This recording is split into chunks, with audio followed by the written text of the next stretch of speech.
Good morning, everyone. Hope you all have had a great weekend. Weekend is now officially over. It is Monday morning, favorite morning of the week. Kind of ironic. I really didn't plan this, but I ended up taking 2 Migurons to work last night. So when I was trying to think of topics for this morning's broadcast, since we did yesterday, we did the Giant Mouse Day. Thought today maybe we would do Miguron Monday for today. Go into the little talking about Miguron. I've been thinking about it on my drive home and got some comments to make about it. So let's get into that. First of all, we will start with showing what I carried last night, which is, this was in my front pocket. It is the, I needed to see how to get this one focused kind of at the middle. I guess I need to go up more instead of down more. I need to go like that. And when I put it here, you'll see both. All right. Anyway, in my front pocket, I had the Miguron Vane, which is one of my votes for the best crossbar lock knife, which won't let me talk very long before I mention the fact of the realization I've come to about Migurons. And I believe that they are in the perfect price point and quality that I'm after. Knives that cost more than these aren't necessarily any better in my book. Around the $200 mark, this is about where I want to be. There is a problem with this knife in particular that I noticed. So we're going to open it up and try to figure out if we can fix that. But Miguron Vane, awesome knife, awesome blade shape, awesome blade grind, awesome finish, awesome milling. Everything about it, awesome. The weight on it's good. Good morning, folks. So that was in the front pocket. And this was in the back pocket. This is the Miguron Moyaral. Sorry. Moyaral. Another case. Perfect blade grind. Perfect materials. Perfect shape. Perfect action. Great milling. Great clip. Clip on this one is a little tight, but it's not bad. You can see that ramp. Kind of aggressive on the inside. Outside's perfect, but inside is a little tight in there for thick blue jeans. The lock and action on it are perfect. So that's another good Miguron. This is a lot of people's favorite, if it's not the Vane. These two are probably, if you were to add up people's favorite Migurons, the Moyaral and the Vane are going to get more votes than any of them, probably. They make this one in a budget line too, so more people have probably handled this one. The Vane is one that a lot of people have not handled, so they don't know how actually good it feels.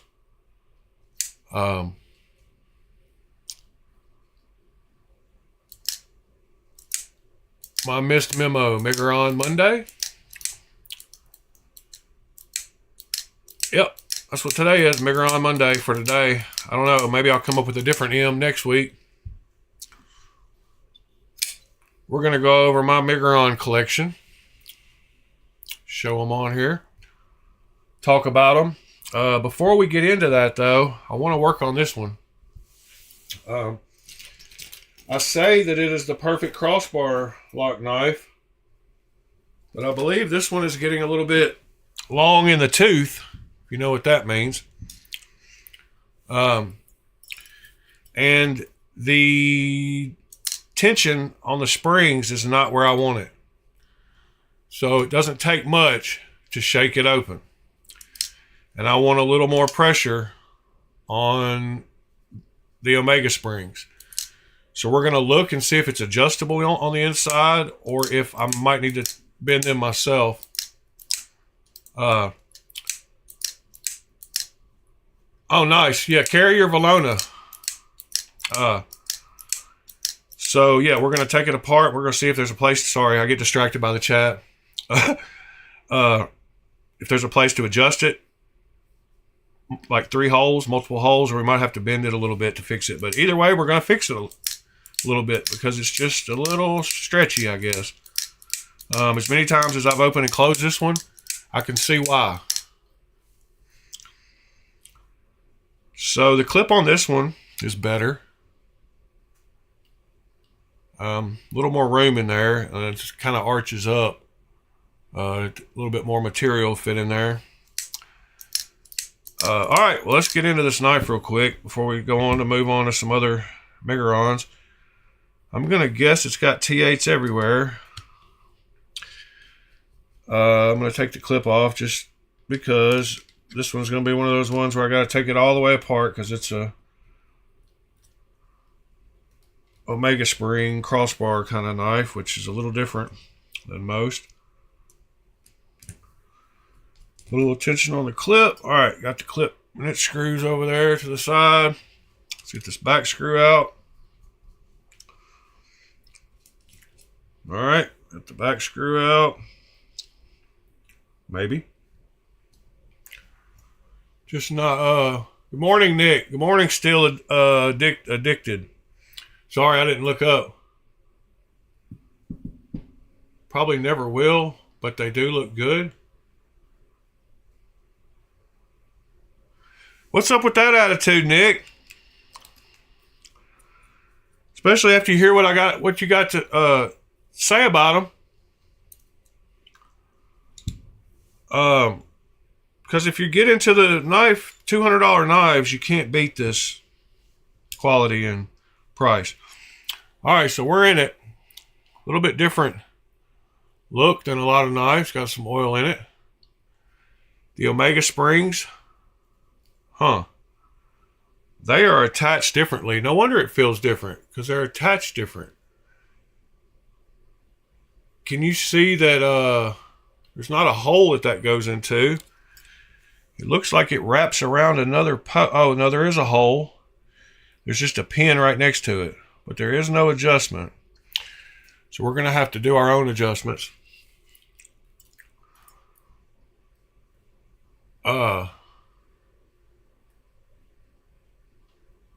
VU. What is VU?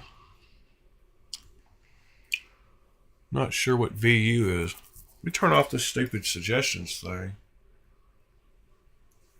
All right. I'm going to see if I can go about doing this. Well, the other side is always the problem. You got to take the pivot out, get to the other side. Sometimes you can get lucky and you can stick something through the pivot to hold it. I've had good luck with a T8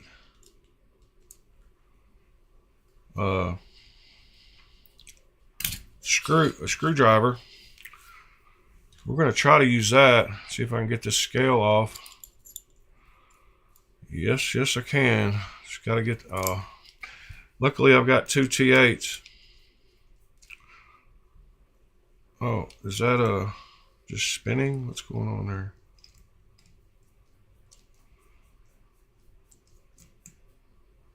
All right, there's the other back screw. All right, back spacer fell out.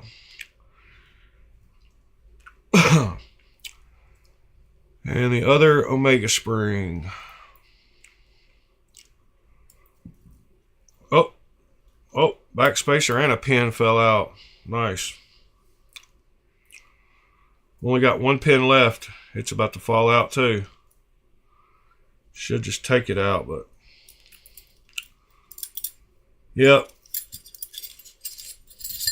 We're just gonna have to do it. If you gotta do it, do it. Alright, that one's still in there. That one goes right there. I knew that was gonna happen anyway. Oh well. Alright. Yes, they work awesome, man. I got a T8 and a T in one and a T6 in the other, and then I always keep the opposite one in the end. So this is my T6. So there's a T8 down here in case I need doubles. All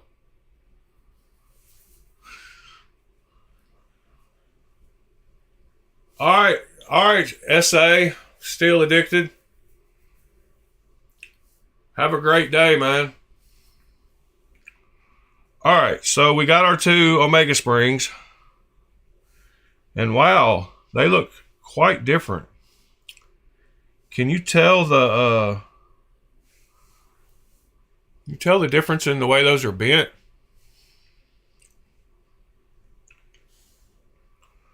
Check this out.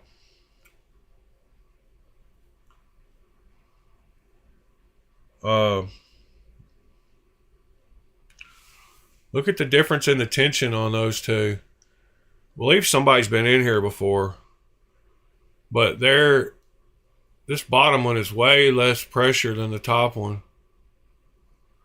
I don't know if you can tell that. You should be able to tell. So just to start out with, this one needs more pressure. So we're going to at least even them up. We're going to add probably just a little bit of pressure. I'm going to try to keep them close to the same.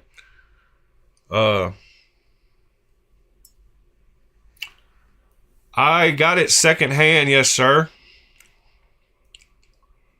Someone has probably been in here. All right, so there's where I'm going to go to. This was the loose one. Now I believe I will probably need to move this one in a little. So you can see now the one that was tighter. Sorry. One that was tighter. I don't have them lined up good. Hold on. That's kind of better about how they'll look.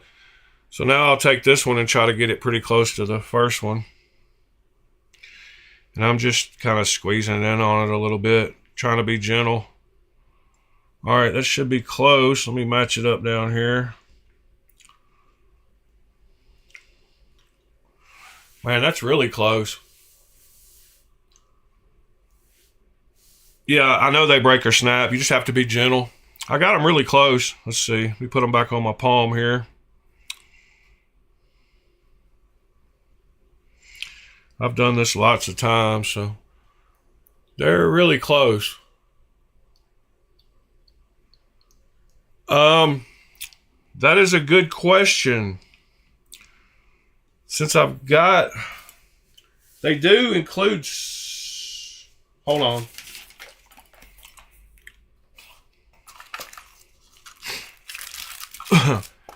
The Arma and Get On, I don't believe came with, yeah, this is the Get On. They're so big that there's not much to them. They're frame locks. This is the Arma. I don't think they came with any extra hardware like screws or anything. No, these did not. I'm not sure though, the vane, it might have came with an extra set of whatever, Omega springs. I don't know where that third, I got dropped some. If y'all can only see what was sitting beside me over here. Pretty wild. All right. So I got my springs back together. And we need to start reassembling this knife. I'm going to start. Let's see here. Show side. No. That's the clip. And this is the show side. Yes. I'm not going to talk much. Y'all talk amongst yourself for just a second while I get this started. I'll kind of talk through what I'm doing. All right. I'm going in. See, these are always fun. At least these have places for the bearings to hold them in. If you're putting together a knife and it has the pocket and the blade for the bearings on a crossbar lock knife, it is much easier to get them back together because you can use some oil for the capillary action, and you can actually flip the blade up. See, it's holding that bearing in place until you touch it like I just did. But you might have to put a little bit of overly put some oil on it, but it'll hold them in place and help you get the blade placed. But we will see that in a minute when I get to that point. All right. So I'm going to put these two liners back together a little bit with the pins. Looks like they just slip right over each other though. So that's kind of annoying. Actually, we're just going to start with these two. Take these two pins out. Put this on here. All right. Got the liner down in there. Let me think about steps. I'm going to put these two pins in.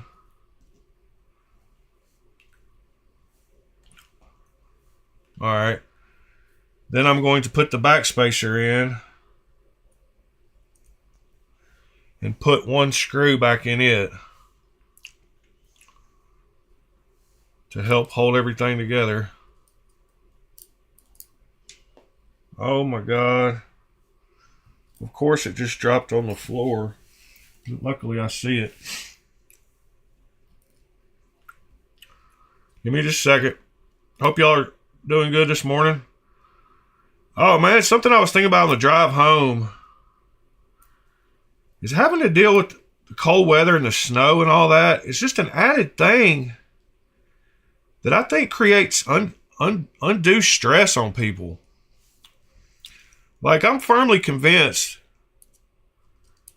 that the reason people say that people up north seem more uptight and the people down south are laid back, I think it has a lot to do with y'all's weather. Like, I really do. Because, like, if I had to deal with that every day, that would change my attitude on things. I mean, it really would. I don't know. It's just something. Oh, man. I didn't put the stupid Omega spring back in. I'm an idiot. I meant to put that side back on. All right. I knew I would mess up something while I was talking. Before you put that liner in, make sure you put that Omega spring in. Which means you have to put the bar in. All the above. I wasn't paying attention to what I was doing here. Forgive me. Joys of crossbar lock knives. You got to go in steps. All right. Bar. Omega spring. Which Omega spring is it? It's the other one.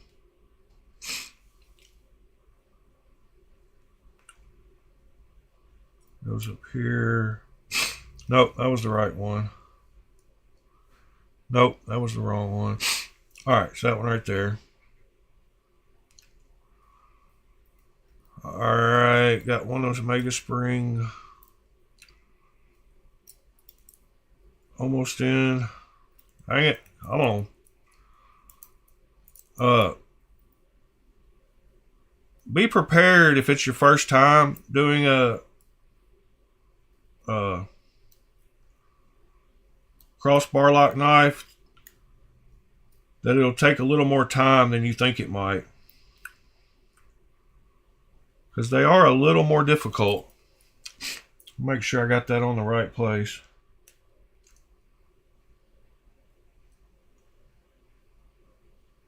I did. I got lucky and got it in the right place the first time.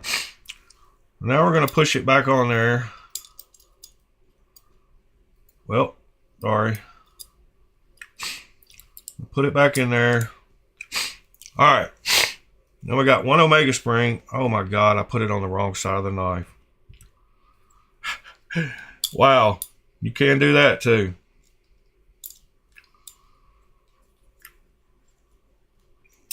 Amazing. It goes on the outside out here. I wasn't paying attention to the, which means now I need the other spring.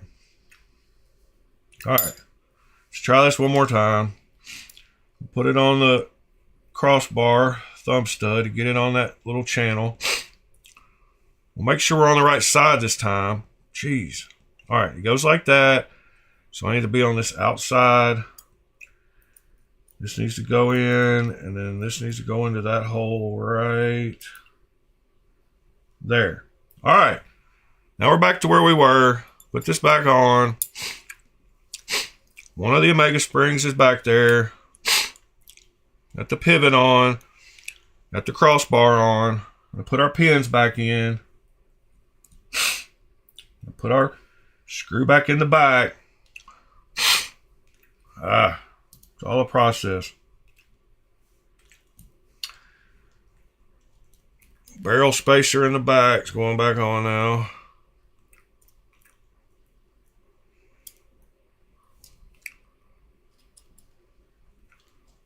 Pin fell out. All right. Now that'll kind of hold everything together. Put this pin back in. Now, the blade and the pivot. So you got to push the pivot down to where it's flush with the side of the scales there. All right, that's the best way. And if you can get the blade, if it's got pockets in it like this to where it'll hold the bearings, it makes it a ton easier for reassembly.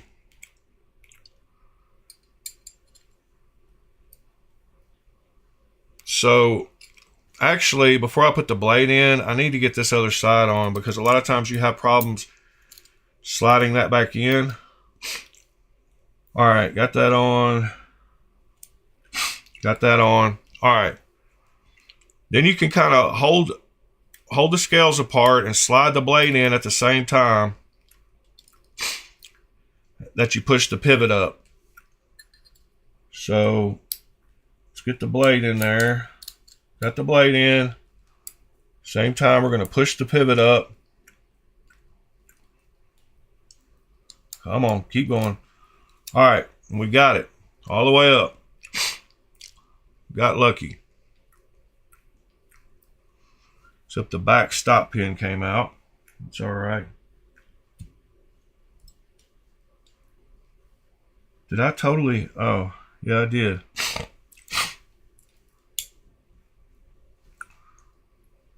So basically we're reassembled. It's just a matter of putting this side back on. But I forgot to put the back spacer in. Which luckily I can still do.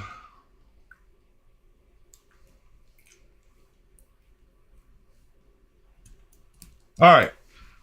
Now we got all that done. Now we can put our spring on this side.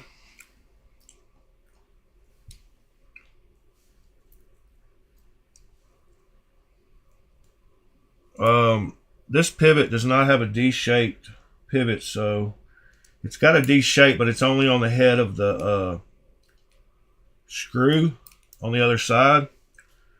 So the Miguron logo will stay oriented. And be careful when you're putting this back together. You don't want to go too far and break these like he was saying. They are delicate. Hope y'all are talking amongst yourselves this morning. We're going to move on to a bunch more Migurons right after this and talk about why my value statement was the way it is. Who Miguron is.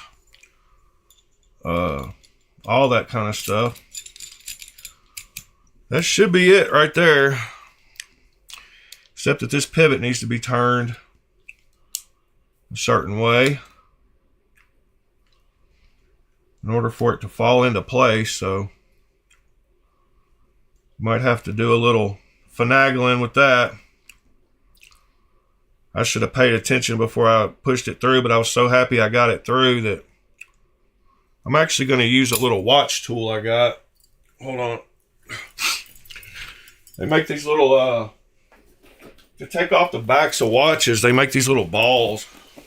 They're little, just inflatable balls, and you push on it and it gives you some leverage on the back of a watch back. I'm going to try it on this pivot and see if I can get the pivot to rotate.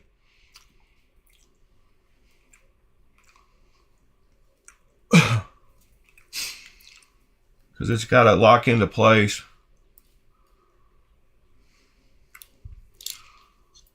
All right, pivot. Quit giving me problems. I don't remember which way I need to go either.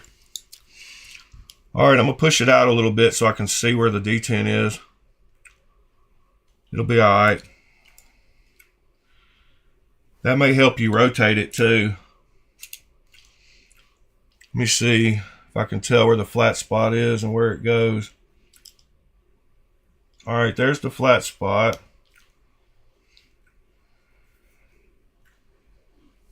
Well, we can just try it this way, and then I think it goes with the M up with the knife open. Dang it, this sucks. Why is this pivot so tight? Aha, there we go. All right, that was it. Now I put this back on, pivot screw back in.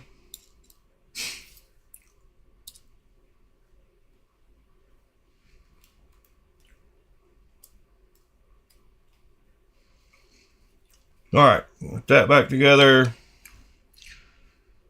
Back other screw back on. And the clip back on.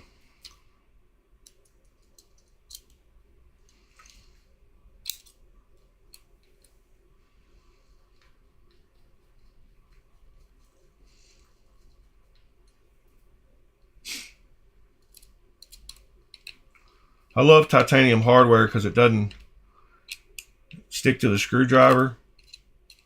Pull out the screws.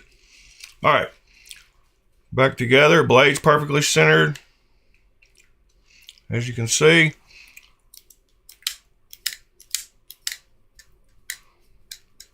Yeah, that's a lot better. It's still rattling, but it's not swinging open, and I'm going a lot harder than I was. All right.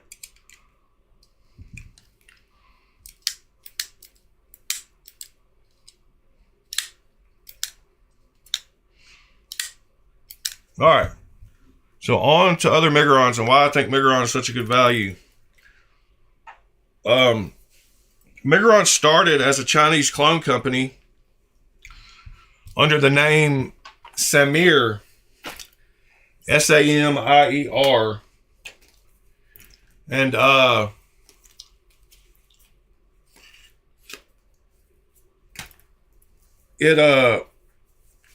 he was renowned for making great replicas.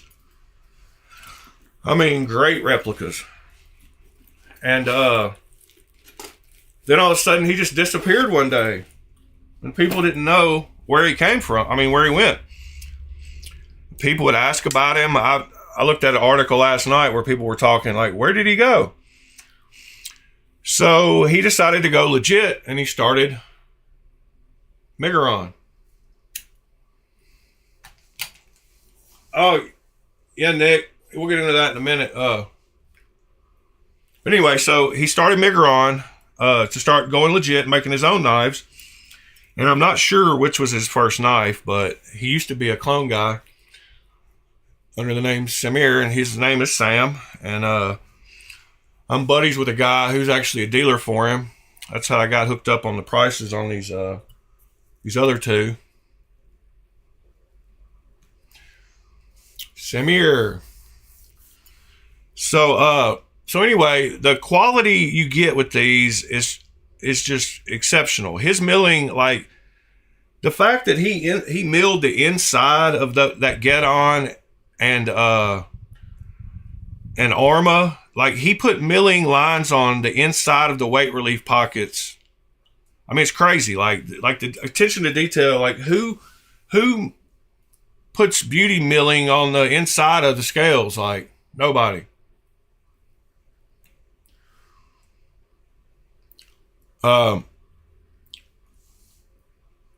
Yeah, and I don't. I mean, I just have your opinion, but just miss out on a bunch of killer great knives. If your opinion changes you to miss out on a ton of super value knives, like these are right where I want to be with price. Around $200 is what all his nicer models come out being. Maybe a little less, maybe a little more. It's not tough to get past that. Somebody that started in a country like China, where they have access to all that machinery to make copies of knives, and then says, oh, I don't want to make copies anymore. I want to do my own thing. You've got to respect that person. Like, it's not tough to get past that. If you take it like I just said, it shouldn't be hard to get past that. You should see that he's a person in a country where he's controlled completely, but yet he chose to do his own thing. So it's not hard to get past it. I mean, literally, Nick. But anyway, other people, I don't have a time for people that can't like logically think through things. It was the best move for him because I get hassled just for knives, period, over there. If he can run a little factory off to the side, and ships a lot of stuff, like, I don't know, just keeps it legit and pays his taxes to that red government, then. All right, so let's go through some more that I got. I get confused on these two. I don't know if that's the Ecri or the Acri, but I can tell you it is because of my cheat sheet. This is the Ecri and this is the Acri. So the Ecri is shorter. I'll try to remember that. The Ecri is another super cool milled knife. Super easy front flipper. Beautiful blade grind again. That satin hollow grind. I just love his blade grinds. Super nice fuller on that one. Same kind of clip, except a lot more room in this one. Little bit smaller of a knife. I can still get 4 fingers right on it.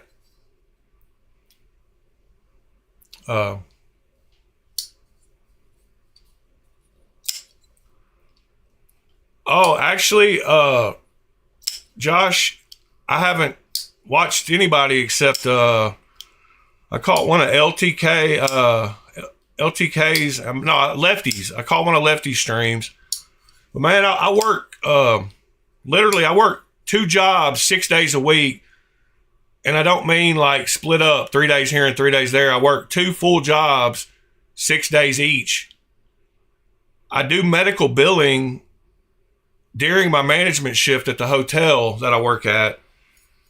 So like I'm doing a lot of work, and I don't have much time to watch like other people's lives. Seven, what's up, people? I didn't see you come in. So yeah, the Ecri is a smaller one. Then the Acri is the larger one. They're wonderful front flippers. Like the jimping, he's just got it down. And I don't know if you can see, but like he rounded off that jimping like perfectly. Like he continued the jimping around the edge perfectly. Like he's just got I don't know. He's got a good style. He's got my style. Like I like these looks. This one has a flat ground blade, so it's not hollow because it's more of like this shape of knife. I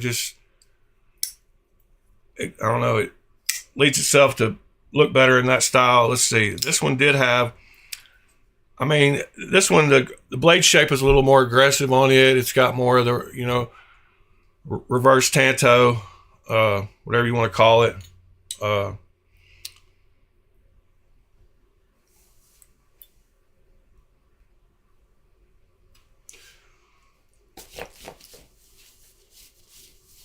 All right, so let's see. I mean, it's not wild work. It's just I'm lucky actually that I can do both. Because I'm sitting around a lot of hours at the hotel during the night. Like at least 5 of those hours I'm sitting around. Um, at the Miguron website, I'm not sure. I chose it. They, nobody's forcing me. Like I like that double paycheck. That's how I afford all these. I work 2 full-time jobs, 6 days a week. So I don't. I spend it all on. I don't spend it all on knives, but I spend a lot on knives. Uh, this is the Kovog. Um, this one is dirty. This one actually has a scratch on the blade. I just got it. That pisses me off. Maybe we'll have to put some satin lines on it and fix it. Yeah, there are retailers. Yeah, I knew what you meant. I just couldn't think right offhand. Amazon. Oh yeah, Amazon is their retailer. Sorry, I couldn't think. But if you go to Amazon, they're all over Amazon. Nice carbon fiber inlay on this one. Super comfortable knife. Milling's good again. This one is a frame lock. They're all. I think all these, except for that. I think they're all going to be frame locks, except for the vein. Yep, those are all frame locks. And then you got the new one I got last week, which is the Miro, which is the Big Daddy, with the hollow grind, double ground blade. The Miro is beautiful. It's the Big Daddy of the front flippers, and some people like this knife so much. And this channel right here, the is so good with the reverse flick and the regular flick that some people take off this front tab and make it just it's real easy to do a mod and delete that, and that's what the knife would look like. And it's a beautiful knife without it, but it's it's one of the easiest. I would call it like a trainer front flipper. Like some of these older guys that can't front flip at all, if you got this, it would teach you how to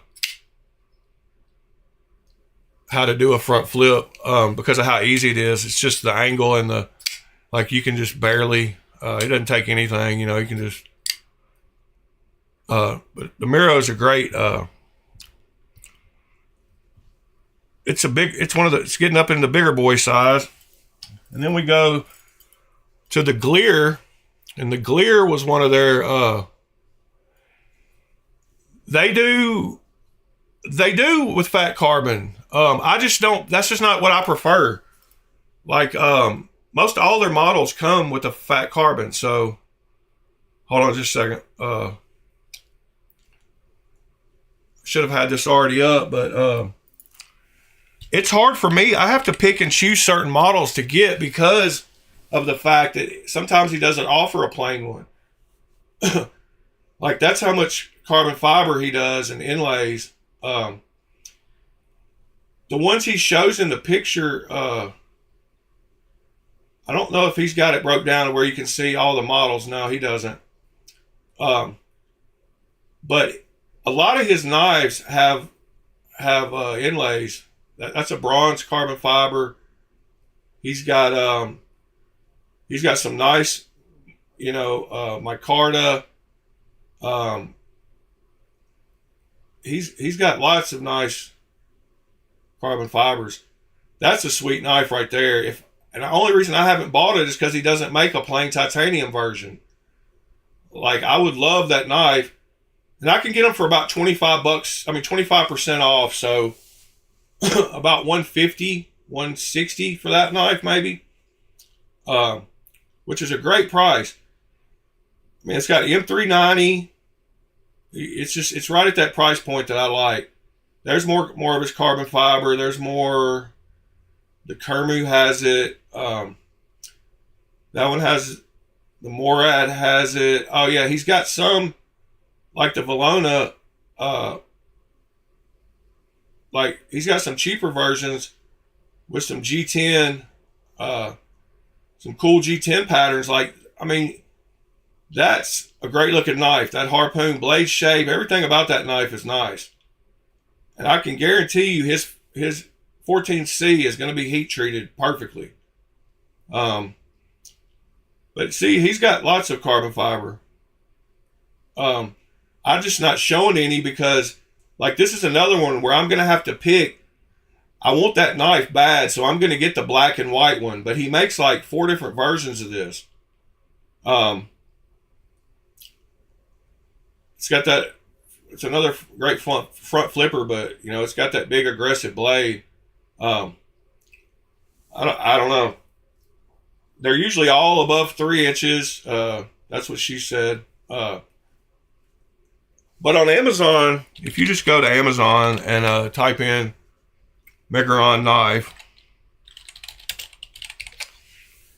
you'll see lots of, there's $46. There's a lot of cool budget ones for $50. I mean, you can even get the Pagos, which is, there's the Moyarl that I showed for $50. Like, you can't beat that. Like, there's the Moyarl in that blue, 63. There's a PVD, and you know, he's got, they range from $50, $46, all the way to $350, and anywhere in between. There's the Miro, but pretty much all the ones they sell are on Amazon. And heck, Amazon's the place to be. I mean, if you want to make it, like, get to Amazon. All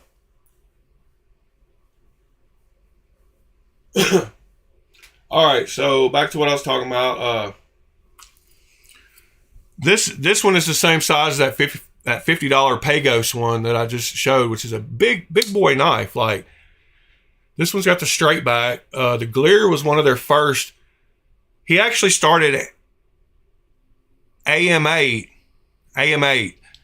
It's and then AM8 changed names to Miguron. So he went from Samir to AM8 to Miguron. So this was a version that they had back when it was AM8.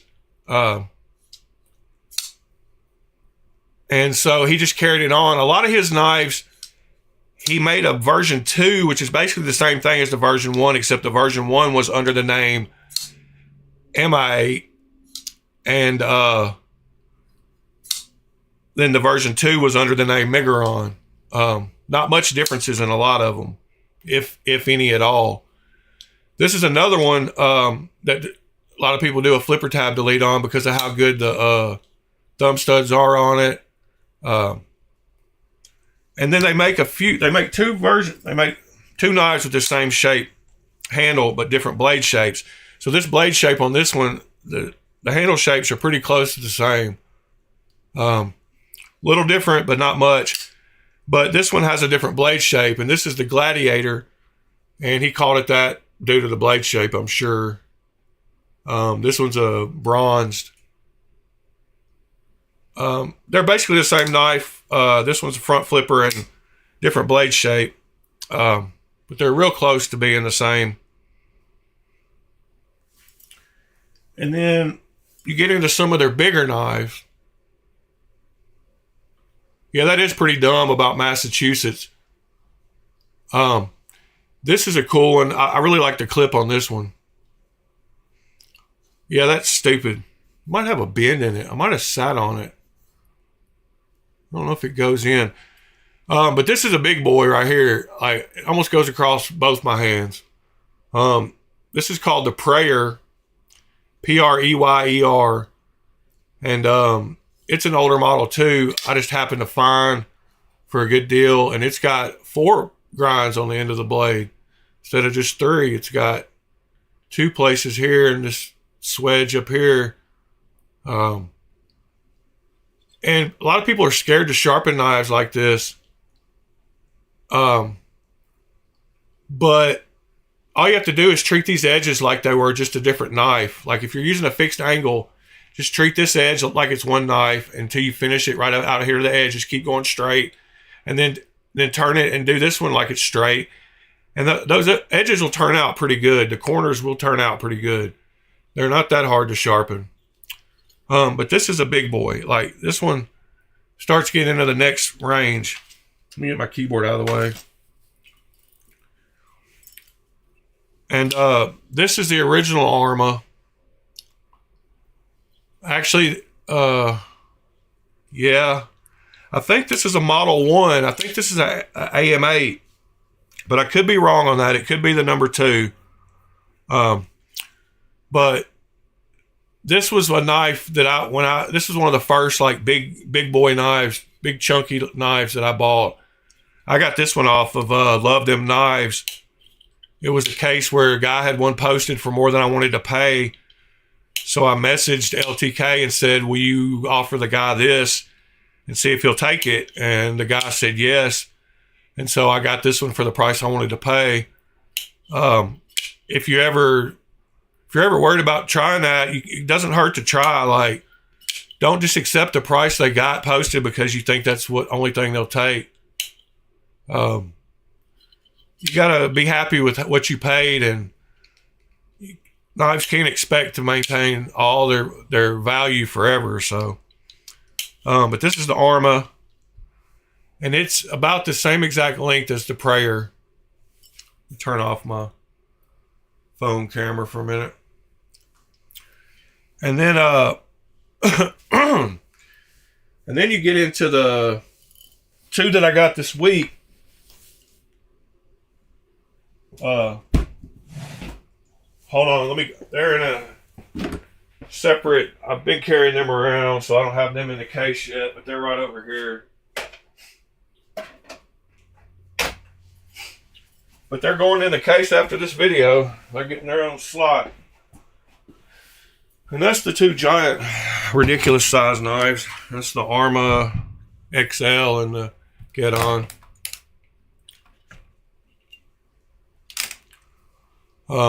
And that thing is just a ridiculous size chunk. So that is the Arma XL. And compared to the original Arma, it's quite a bit bigger. And then the Get On. That's crazy that those laws are like that, man. That really sucks. Tennessee has some of the best knife laws in the country. We can carry anything. And I take that back. The only thing we can't carry is knives that have brass knuckles built into them. You know those, I don't know if there's a name for them or not, but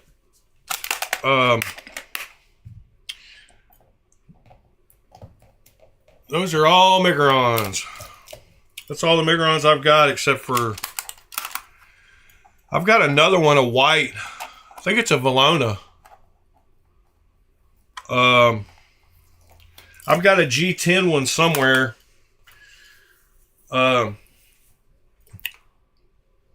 And you can tell, like, most all these knives I could have gotten carbon. A lot of these knives I could have gotten carbon fiber on, but this is just my style. I just like, I don't know, when I think of a knife, I think of a tool, and I think about throughout history how long people have been using knives to do things with, and how they used to have to hand forge them, and how people still hand forge them. And when you think about hand forging, then I get back to natural.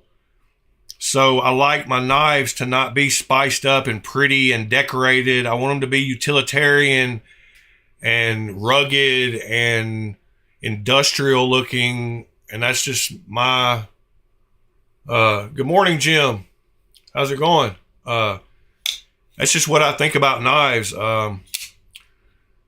I don't know. Some people are different. You know, everybody's different, and that's why they make all the different style knives.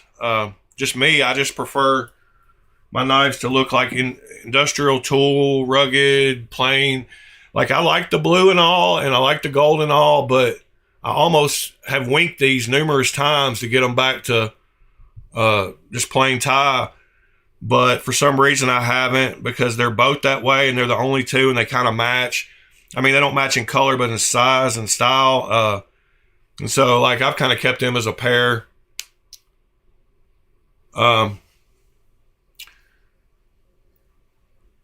Yeah, the reliefs on all of them are great. I mean, I don't know if you can see on that one real good from above. Same with that one. Same with that one. Like that one, you can't see on the camera, but that's about the top angle. He's got, this side is always milled. It's always milled a little more than the bottom, than the clip side. Quite a bit drastic on, like that one. You can see how it sticks out. And he chamfers the edges around that too. Like, yeah, this is right at my price point. Like, knives, I've gotten knives that are 2.5, 3 times the cost of this that don't feel any better to me. And I'm a big fan of M390. So I think he uses 20 CV also. And that's another great steel. Like, that was considered, I believe it was considered a super steel until not long ago. Oh, you mean the relief cuts, the milling on the, I'm sorry. I was thinking of the relief on for the lock. Never mind. My knife was, mine was somewhere else. Yeah, he puts the 3 lines. A lot of people, I've gotten to where that one has 5 lines. It's just bigger. That one only has 3. 3. Prayer's the only one with 5, it looks like. Some people like it on the inside. I don't know. Somebody tried to tell me that I think it wasn't somebody, it was Metal Complex, said that he thought it was because of strength. Somebody told him that it was because of strength, because of the way the lock bar bends, which makes sense. Right now, structurally, it's bending against the easy way. This would be the easy way. So you push on it, you're bending it, you're flexing it away from the easy way. Yeah, the prayer was one I don't know. I was one. I think the guy that I bought the Moyarl from had it too, and I was just asking, hey, you got any other ones? And then I ended up getting a package deal on these two. And this might look like a lot of money in knives, but really, I try to pay half price, from retail for like used knives, even if they're never been carried or cut, like maybe 60%, so a lot of these I got around $100, even though they were $200. It's just,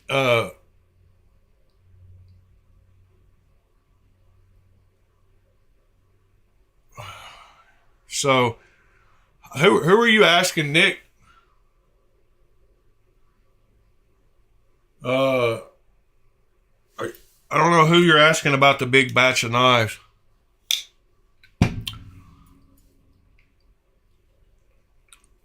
I got these 2 last week, but the rest of these I've had for a while.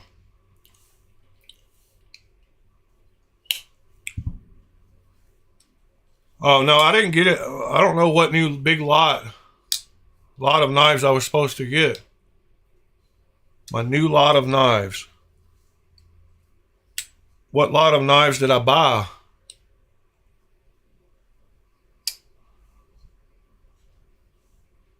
Did I show you ones that were in my, that I was waiting on or something? I'm not sure what you're talking about, actually. I show so many knives, I don't know. And I buy a lot too, so. I have been steadily, I get, that new one from White Mountain Knives I got will be delivered today. That one from the guy, the designer that comes around in the channels. Derek, no, he's got a Hispanic name. Perez. What's the guy's first name? Perez. And what knife did I order? Somebody might tell me what that knife name is. I know y'all know what I'm talking about. I ordered it the other day on White Mountain Knives. It's got the long blade window. Mark, thank you, folks. You're the man, folks. The next topic on my list was wrangling my knives. And that is something that is very important when you get collecting.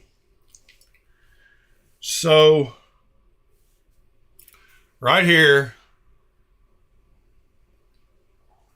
I've got one of my cases. These are two that I bought from eBay and plucked. They have the little square holes that you got to pluck yourself. So I plucked these out. I paid $35 a piece for them. I got two of them. This one has 14 times 4, so 56. This one has room for 56 knives.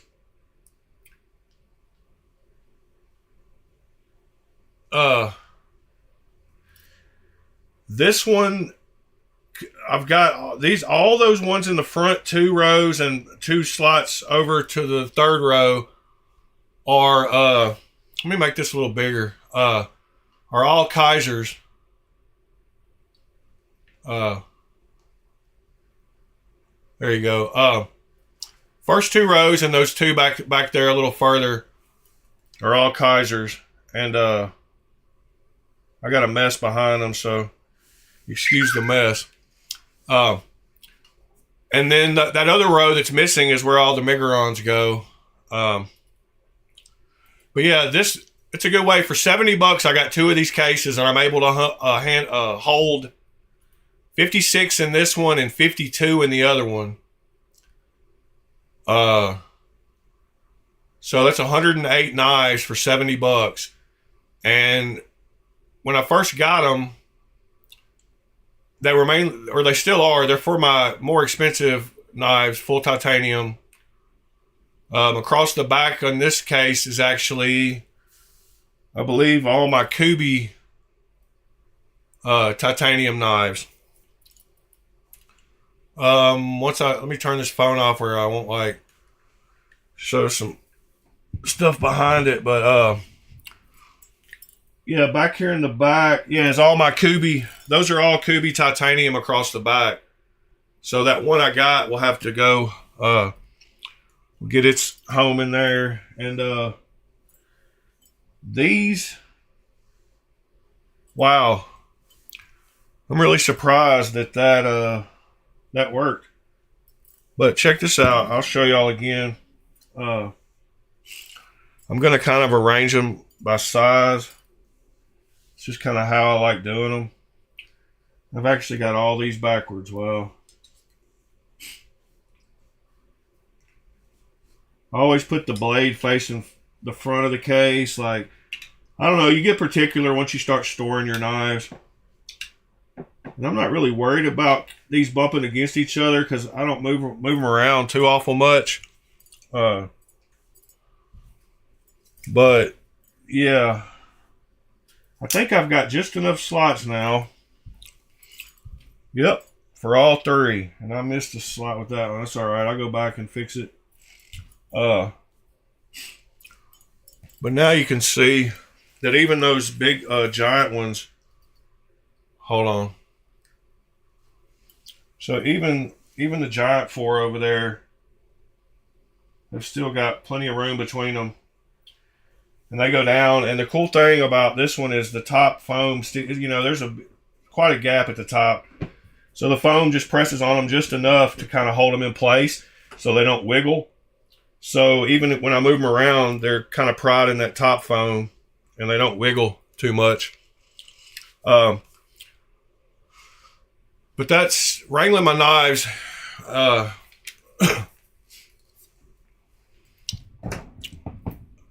And so it's very important to me to take care of my knives if I spend money on them. And I hate scratches. It just, it drives me nuts, actually. And so I try to protect them. And so I take them out of the I usually take them out of their boxes, and then I'll find. So next, what I'm going to do is show you. So we got that case. I've got a second one just like it, except when I started making it, I was like, I've got some giant knives, so I need to make a place to hold some giant knives. So I made the slots a little different on this one. But this one also is completely full. But you can see on the ends here, I made some big boy slots on the ends.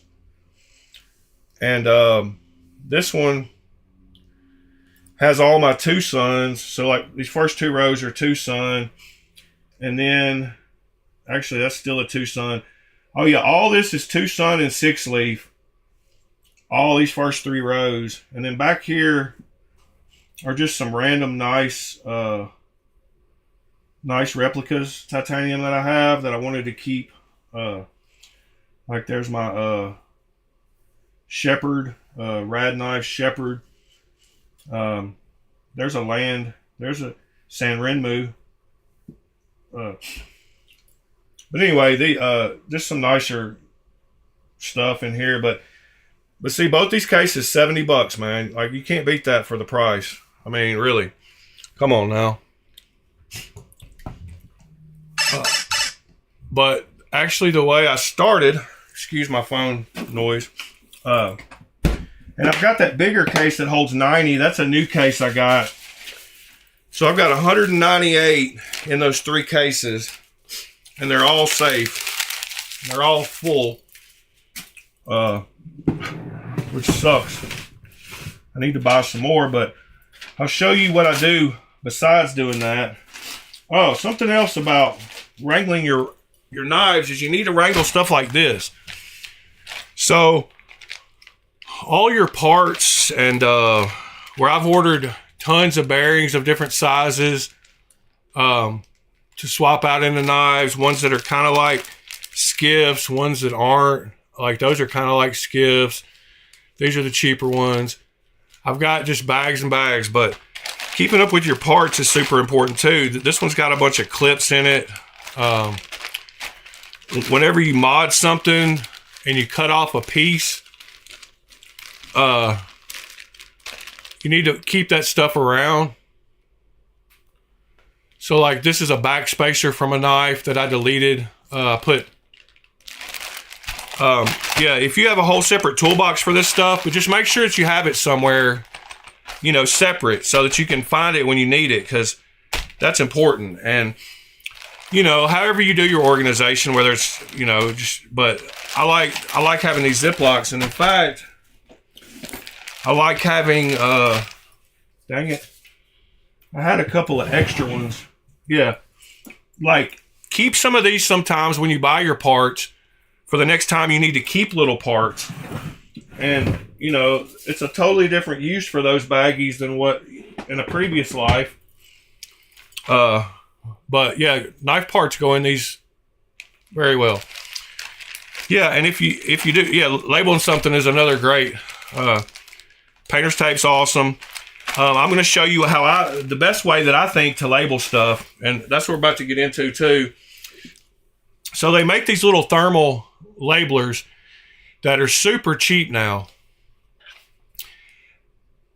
And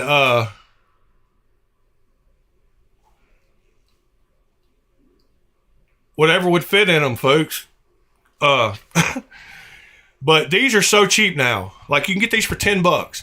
So why anybody wouldn't get one of these? It's just Bluetooth to your phone. You can print sticky labels all day long. And I use them for all kinds of stuff when it comes to knives. So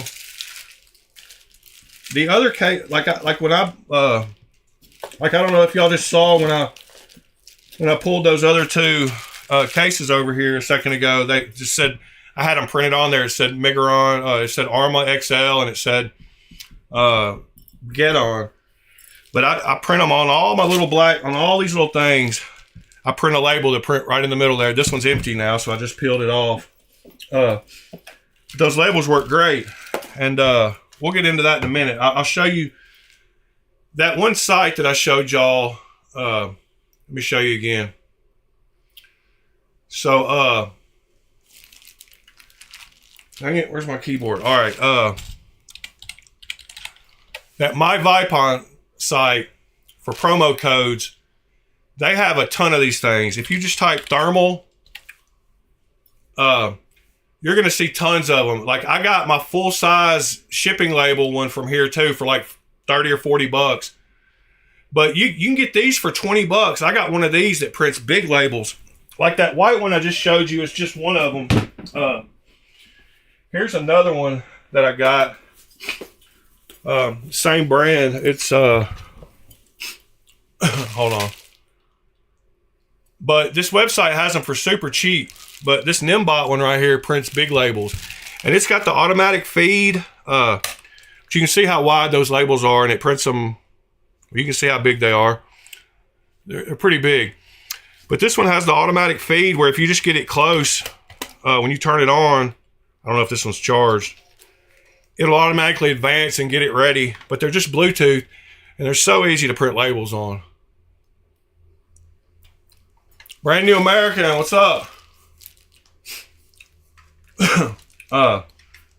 But these thermal things are so cheap now, 10 and 20 bucks, that there's no reason not to get one.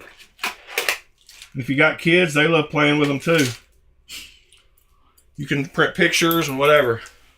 All right. That site though, back to it real quick. Whoops. They got the little one that I was just showing, that little white one. I mean, some of you can get full-size printers that print. Yeah, thermal gonna be the new, no ink. You don't have to buy any ink ever. I'm sure I could type in printer and get rid of some of these results. Whoops. Then I can't type. So there's that. So anyway, this My Vipon site has a ton of these things. They don't have the little bitty one but there's one right there, $7, Bluetooth. There you go. Portable, printable, easy labels. Refills are cheap as hell to get. So there you go. So when I first started getting a bunch of knives, my first cases were these. And they're these zippered up. This is the cheapest ones they make. It's just got like a velour felt inside with a divider that just kind of floats in there. And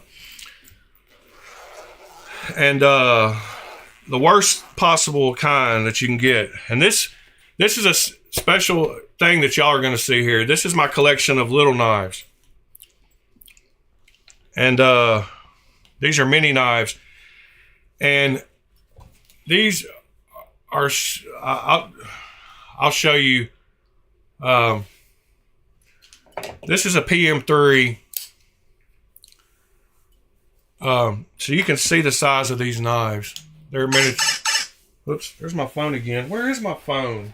Oh, sorry. I should have turned down the volume. Sorry about that. Yeah, but they're a different kind of thermal. These don't fade. These don't fade for at least a year. It's a lot thicker paper. It's not like that. It's the paper. It's the paper's problem. Is why it degrades. That paper's breaking down.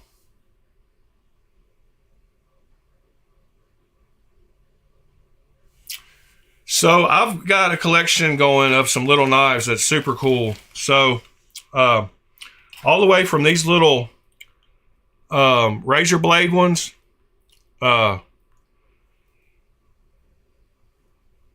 like all the way from these little scalpel ones that you can change the scalpel bits on.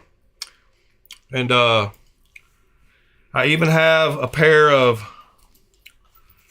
balisongs. Yeah, that's my text message tone. It's just loud, and you can hear it everywhere. So there's a Tanto balisong. Comes in a little sheath. It's a big boy. There's some super cool knives in here, though. This one's cool, too. I think this is another one of those razor blade ones, maybe.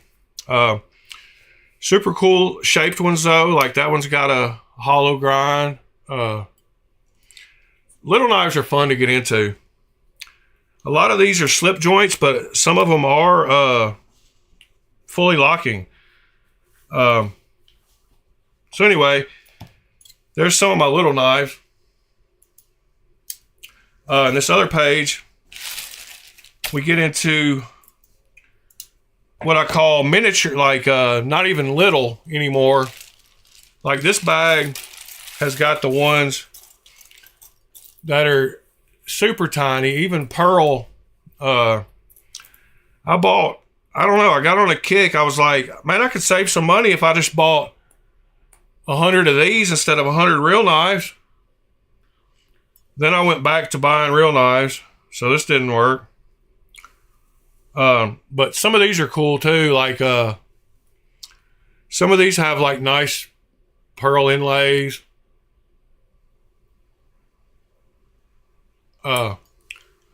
Super cool little knives. Like, I don't know what they're good for, but they would open a letter. And then when I got this case, I didn't want to mess with putting them all up, so I've got multiples. I got duplicates that I give away of some of those.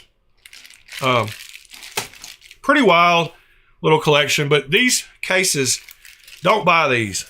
The reason I was showing y'all this case is to tell you not to buy them, because they're the worst ones out of these folding cases. And the reason is because this piece of elastic across here is just one piece of elastic. So it gets stretched out and they don't hold knives very good. So like if I go to try to put, I mean, look at the size difference between the slots and the size of the knife. So you have to stretch them out every time to get a knife to fit. And then it wants to run into the one next to it because there's not enough room. So these suck. Don't buy these. If you have them, use them, but don't buy them, because I'm going to show you what's next in the stepping up. And wrangling my knife collection wasn't a joke. I've got to go through some of these and pull knives out and rearrange some stuff. But these are the next ones up, and these are nice. So these have a nice felt. The divider is attached by Velcro. You can remove it, but man, it looks so much dirtier than it is. This is actually really clean. The light brings it all out. But the slots on these knives are way bigger. Nick, that was the butterfly knife. It's on the video. If you go back and look, the one in the leather sheath, I think, it's the Balisong. Oh, this one. Never mind. Sorry. I got it. I'm good, man. I'm good with requests. There's that one. Hold on. Kind of washed out. There you go.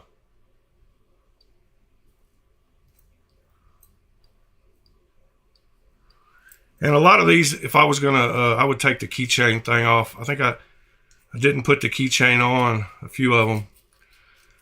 I'm assuming this is the one you were talking about, though. But here's a size comparison for you. Like, it's pretty tiny. All right. But it's a lot bigger than that one. Anyway, that's my little knife collection.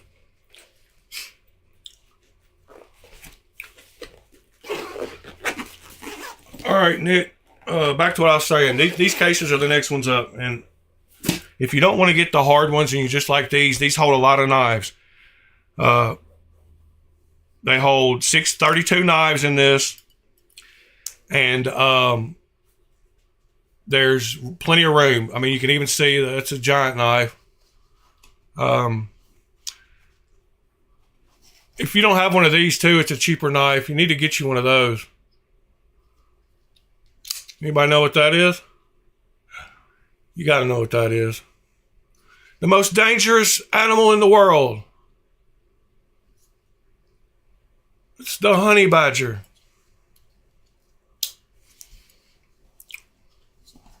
Anyway, these cases are next. And see, now I see this one's empty. So I need to consolidate. And what I do, these ones have inserts where you can put a piece of paper in here to put what you want on there. There you go, honey badger.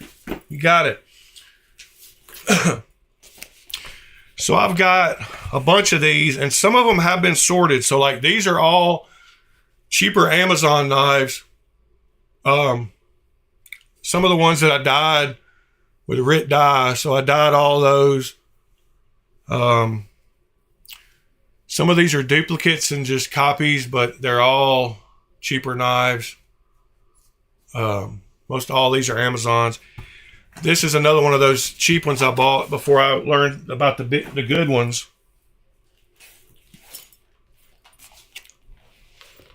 Then another one of these. So see these two together. This is a cool knife too. This is a QSP Megalodon. No, what is this? This is oh, I can't even think what this is, but this is a cool Amazon knife too. And that light's too bright or something. It's really washing it out. There you go. Way better.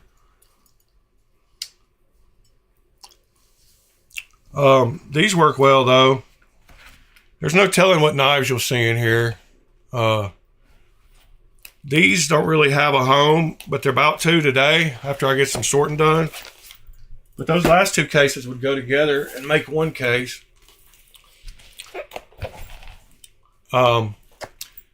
These are some more. I was trying to get up. That's a land. That's one of those land. This is one of the first lands that I got that made me really appreciate how good lands were. San Renmu. This is the real steel Megalodon. Another cool knife. I got this on the Monthly Knife Club name brand package. Petrified Fish is beside it. Another great brand. Another good OEM. There's another knife, Steel Wheel. If you don't have that one, that's a gotta have. And then over here, I have a few knives like this, like these Spanish knives. They don't have a clip, but they're super nice knives. Man, this one is so comfortable. Like Spain knows how to do the wood handles.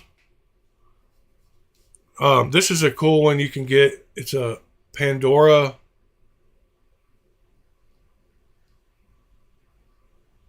There's the name for you. Check that one out though. Real inexpensive.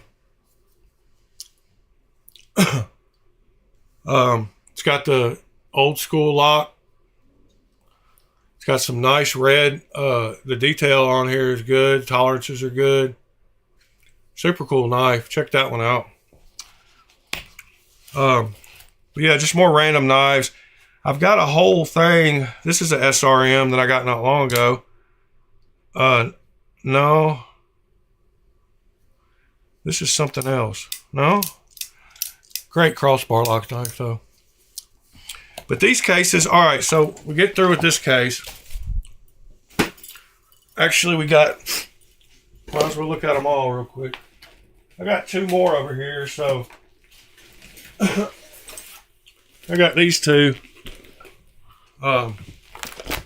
Two more of the black ones. And these actually have nice knives in them. Oops, making a mess here. These have a lot of my nicer new ones. There's ones over here, like the Synapse and the Duckling and the Spidey Chef and the other land. A couple of those two. a couple of Emersons, a Rook. Yeah. So I got this case, and then I got this one, which is another one. It's got a bunch of nice ones. This is another pocket one that doesn't have a clip. Probably one of the most stylish knives I've got. I don't know. It's a trapper. Action on it is just stupid butter smooth though. This is one that wasn't in the big cases until recently, because it's a Factor iconic. Yeah, I think I got that right. Iconic Factor. And this is the small version. They make a big version, but the big version of this knife would be super cool. But this barely dropped out of those hard cases. This one should go in the hard case. Couple of Lamia replicas.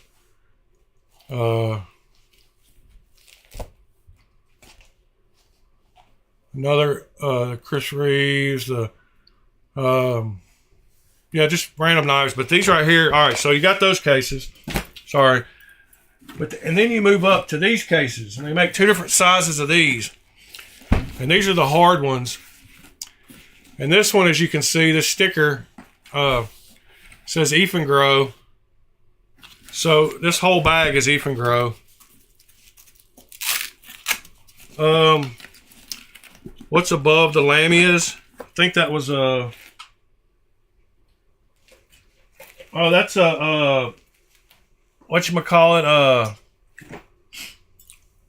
It's you know, that brand, Rockstead.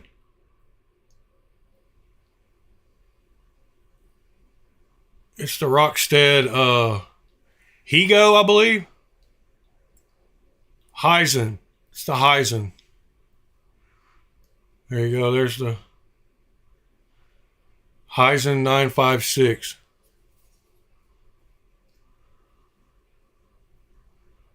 Cool little knife. Sick action on it. Good centering.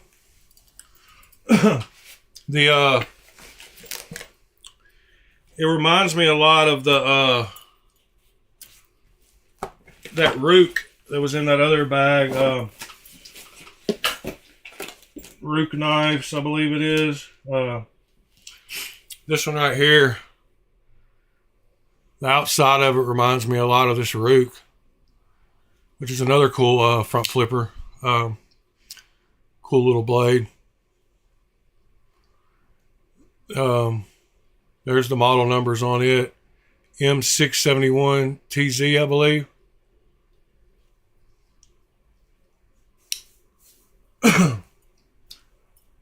What knives are y'all talking about in the chat? What did you buy that was LMAX? I'm trying to pay attention a little bit and answer some questions. But these cases are way better. But there's a downside to them too, and I'll get to that in just a second and tell you which ones are my favorite out of all of them. So these right here, oh my God, Velcro. The problem with these is they have some good slots and some bad slots. They have some giant slots that happen to hold all these, but then they have a bunch of little ones that barely hold knives, and you have to stagger them like this to get them to fit. So these are all Ifengros. And as you can see this one has 5 on it. This one has 6. So each one of them gets smaller. And then this one has 4. And then they have these 4 pockets. But they are hard somewhat. They're rigid. Yeah, I did say rigid. Wow. Yeah, I know. San Renmu on them both. Owns them both, but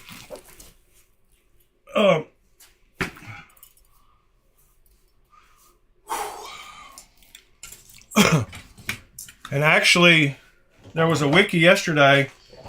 People don't know how many knives San Renmu actually makes. Like, they OEM for Spyderco. They OEM for lots of companies. And a while back, they were the largest knife manufacturer in China. We has happened to take that title. But San Renmu, all the Juful knives and probably all the Lemifshi knives are made by San Renmu, SRM, whatever.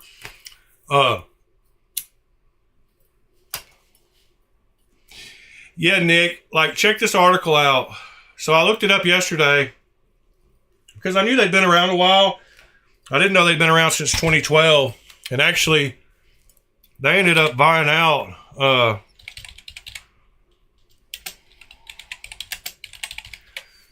there's a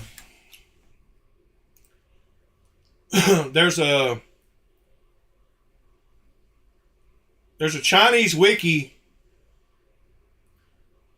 Hold on just a second.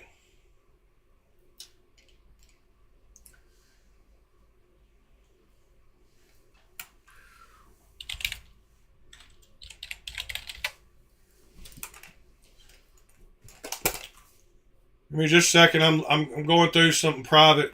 I don't want y'all to see. I'm trying to make sure I do it correctly, because I have been known to do it wrong.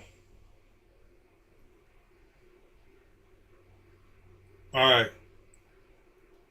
Now we're back. So there's a Chinese wiki page that tells you about San Renmu. It's been translated, so some of it is a little off. This is the... All right. So right here it says they focused on OEM since 2012. They've gradually been releasing ultra-low price folding knives with its own brand. Currently, it ranks as the largest knife manufacturer in China, but that's changed. The company's name is from the president, blah, blah, blah. It's not ridiculed by like other knives made in China. So you go down through here, and it says they started making copies. The company's mainly copied under the San Renmu name.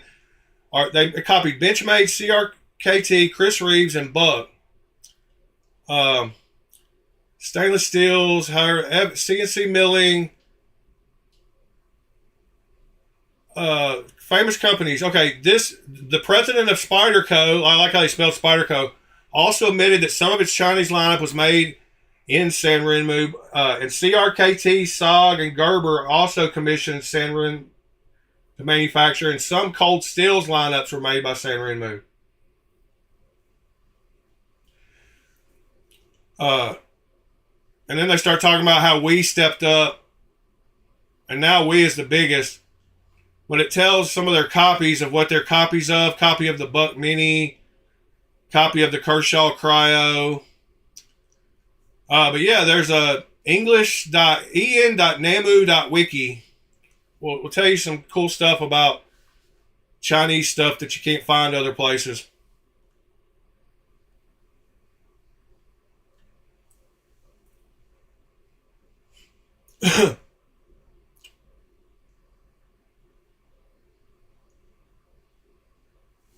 No, some of the Chinese, yeah, like there's some of the versions. And hell, who knows? Over there, they might even have some brands that we don't even see.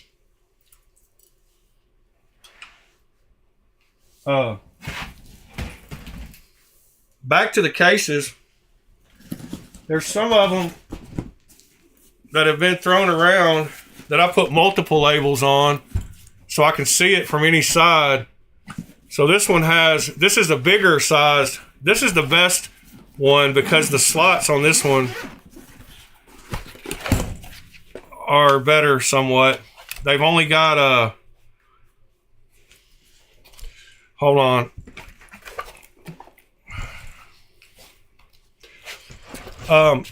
This one is one that I've emptied out. I need to get stuff back in it. All it's got in it is this Fox. I made a concept. I took all my concepts out of here. This is my non-titanium Kaiser case. basically right now. And my Damn Designs case. 3 more Kaisers. But this one has 4 everywhere, except for right here. It has 5 here, but knives still fit. Now there's 4, 5, 4, 4, 5, 4. Yeah, they're all 4, 5, 4. And except for this one, which is 6, 6, 5, 6, 5. But they work for holding different size knives. Dude, you haven't seen, we haven't even begun to get into these. I've got 5 more of these completely full. I've got a stupid collection. But I've got all my knives in these cases. This is, as you can see, this is my stupid Benchmade collection. There's Benchmade upon Benchmade. This is a Benchmade you don't see very often. It's a cool one. Japanese manufacturer or Japanese designer. That's a cool Benchmade you don't see all the time.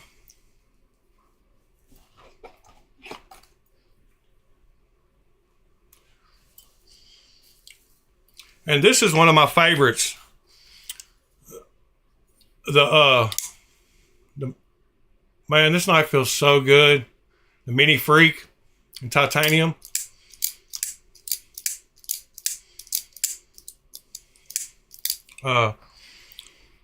Super cool knife. Super comfortable knife. Great knife. I'll say it again. I love the bailout too. The Freak is awesome though. And the grip Tillion too beside it.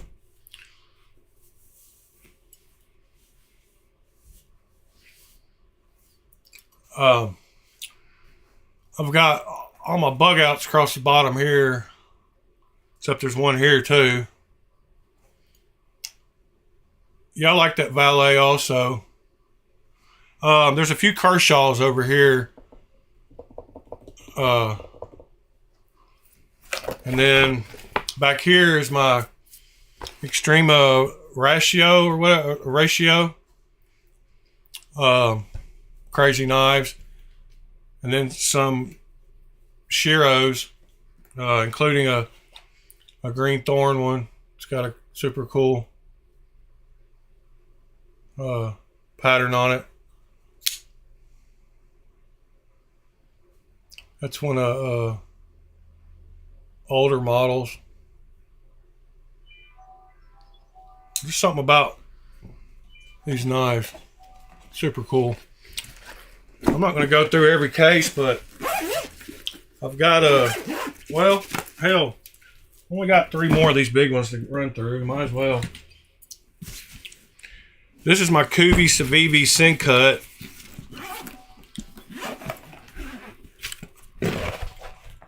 This one has my non-titanium stuff, like my 2 G10 Tedious, whatever. My Drake, which is a great knife. The Drake should go in that case, and it's got good blade steel. This one does. The purple one is the only one with the good blade steel.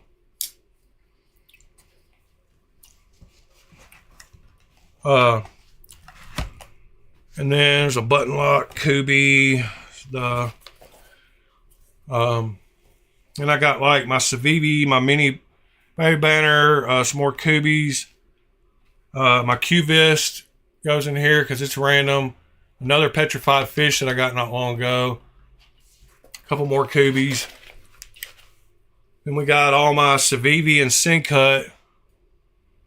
Oh, there's that Moyarl, the other Miguron. Or it's not the Moyarl, it's the Valona or something. I can't remember which one it is, but there's my only Miguron. It's not titanium. I knew I'd run across it if I kept looking. I forgot I threw it in here with these. my Vision. I really like this wood on the Conspirator and whatever else there is. Velcro. And I got 2 more cases here, except for a bunch of other.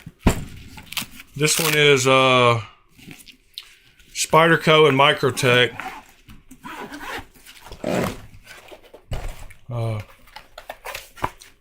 So this has got all my Shamans, my Manix 2 XL. Got 3 Shamans, PM2s and PM3s, Techno, Caribbean Salt. You got Military 2 and a PM3, Smock, the weird, whatever that one is. I can't even think what that one's called. More PM2s, PM3, a couple of Sages, some other random ones,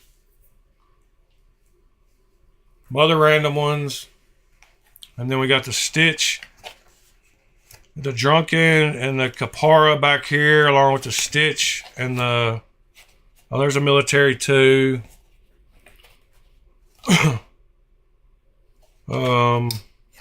MSI, and the Stitch is back here, and then a couple of the Square Hole branded OK copies. That's that case. Blade HQ M4 Spydercos. Yeah. The Jade and M4, are you going to ever dye them to a different color? And this is the last hard case, which we already looked at it. It's got all my cold steels in it. But just to get it on camera one good time. All my big boys. A bunch of other cold steels. All my Voyagers. Formax Scout. All that stuff. So that is how you wrangle your knives. And then for transporting, I've got a couple of these packed full. We've looked at these recently too, but these hold a bunch of knives on this side. Whoops. Bunch of knives on this side. And it's got a whole nother side that'll hold just as many.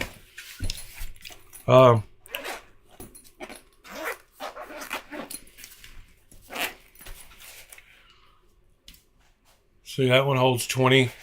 40. So this one holds 40 knives in it, just this little bag. Yeah, so the M4, that's cool. Everybody's got to have like a reason to collect and a certain style they collect. And then I've got a bunch of these too. Next size down, like these are all my shipwrecked ones, and then these are all my concepts. I moved all my concepts into this bag. Not all of them, but some of my nicer ones. I've got to do something today though about because I'm pushing close to probably 700 knives now, and I need that to get down to about 300. So I got to do something about that. Last thing I wanted to talk about after wrangling your knives was mods. I had let me turn off this turn off this phone camera, remote camera, and try to show y'all a picture.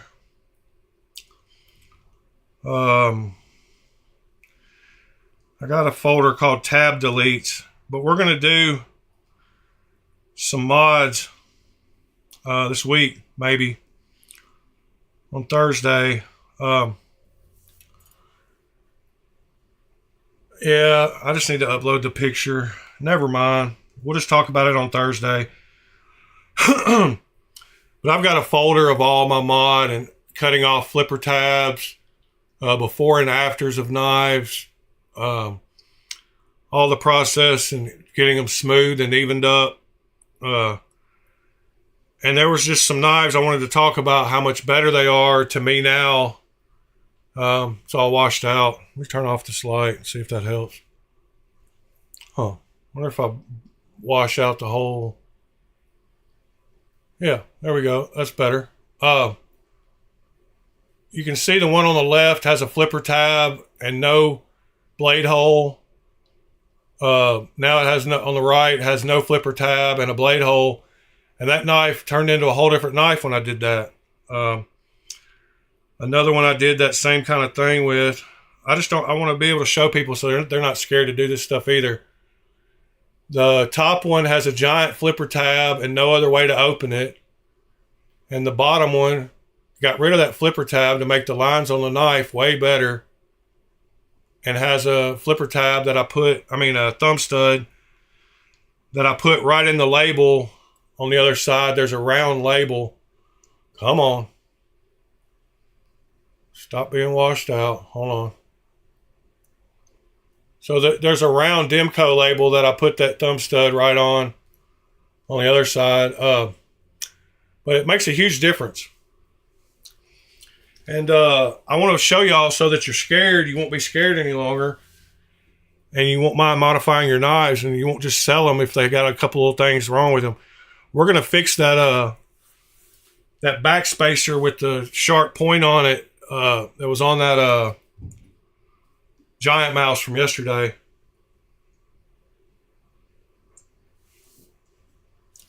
Yeah, Terramundi. Both of those are Terramundi. Beyond EDC. One's the asymmetrical chunk, and the other one is the lesser known Demco brother, Scott, maybe.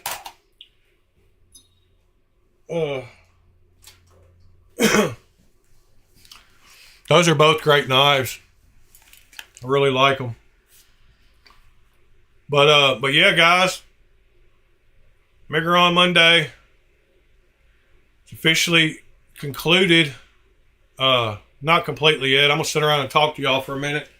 Y'all are here. Shows there's 12 people in here, but I'm gonna sit back and have a cigarette. And you just got you a Barnes. Man, Barnes is a great knife. I was looking at James brand during the night, actually.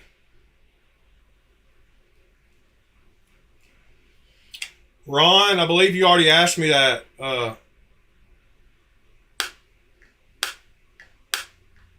What do you have that I would want to buy?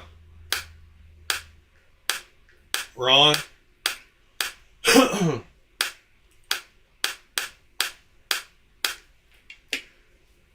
As far as integrals go.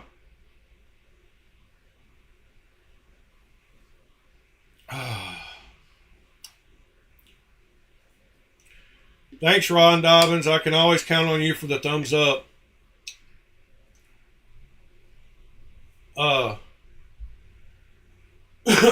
What's going on? Talk to me. How many more videos? What's today? I can't believe today's number 25. It means we only got 5 more until the giveaway.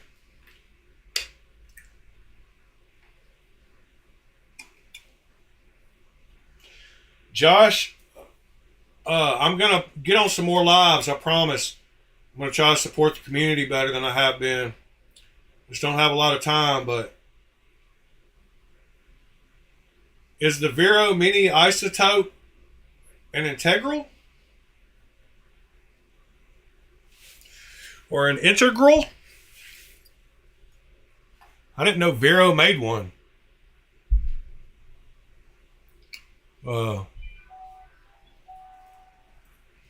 I guess we can find out.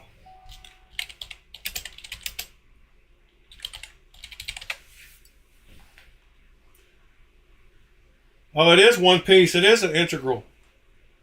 Do you have that version right there?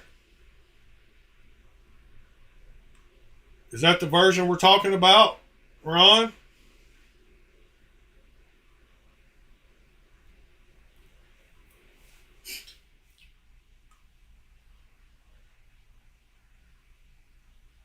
Or do you have the full do they make a full titanium one? I'm gonna go back and see. Yes. Ooh. I hope you have that one. Oh, okay. Yeah, I want that one. If you have that one, we might can talk.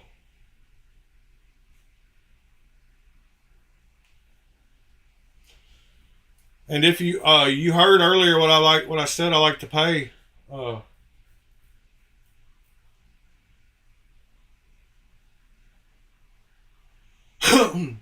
uh, which model do you have, Ron? Looks like they got 4 of them: black micarta, marble carbon fiber, Damascus, and titanium. Uh, black micarta, marble carbon fiber.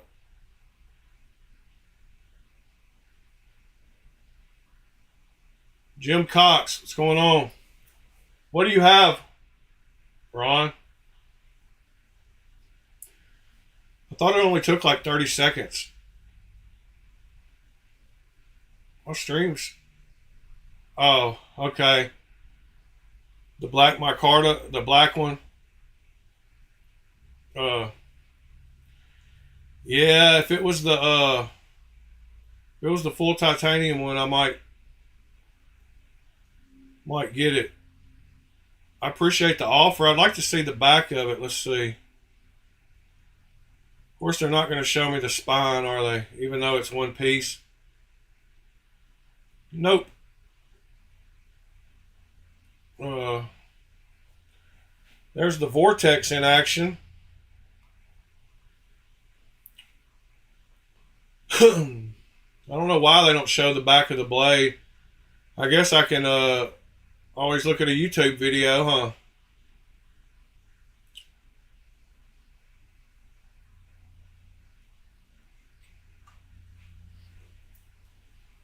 And I wondered if when I play. Oh, yeah, I had a question. I need to know if y'all can still hear me when I mute the desktop audio. So let me know if y'all can hear me right now. If y'all can hear me now, I've got the desktop audio muted. And I think we won't get feedback if I do that. So I'm going to mute the microphone.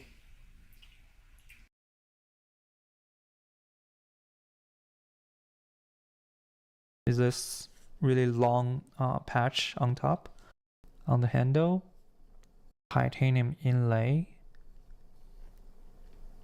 right out of the box, super clean looking.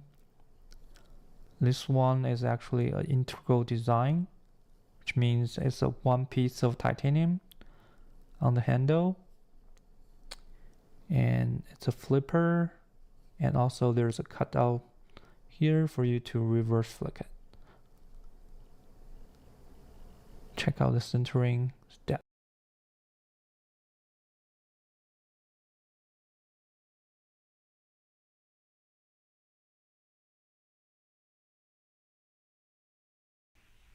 So could you hear the video and not hear me, and then vice versa? Like when I was talking, could you hear me? So I had the sound working right there. All right.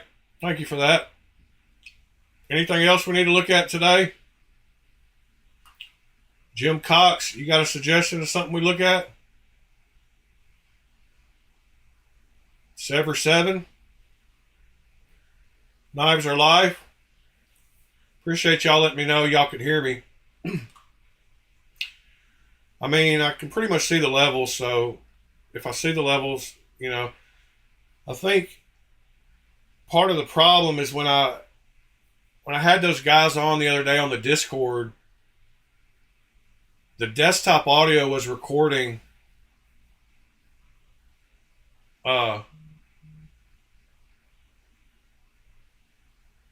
Oh, you got a you want to see my watch? Is that what you said? Uh, there's my watch. Whoops. I hate when this thing gets not on this top.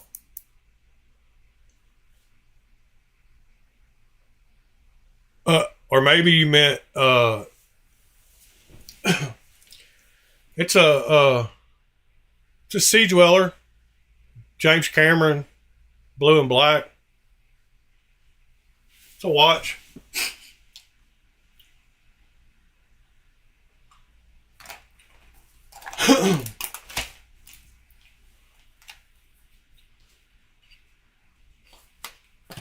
One can't think of the number. 116602 166 I don't know the number on it.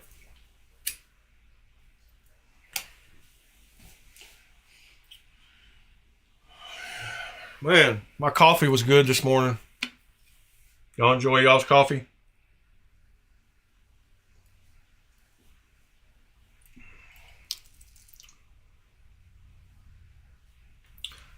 I collect crazy ex-girlfriends.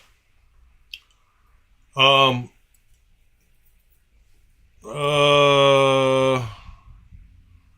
at points in my life I've had other things I collected. I want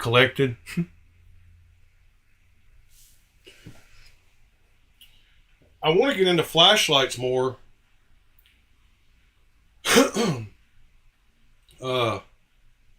I like the idea of having like old flashlights, like when they first started coming out. I've watched some of those refinishing guy videos. They've done some really cool flashlights. And it made me think about some of those ancient ones. Real redheads, huh? Fire, what does it say? What's that saying? You know that saying. Somebody needs to buy this knife from me. CJRB frac. Brand new. Big old knife. Almost 4 inches long. No use. Great button lock. Great action.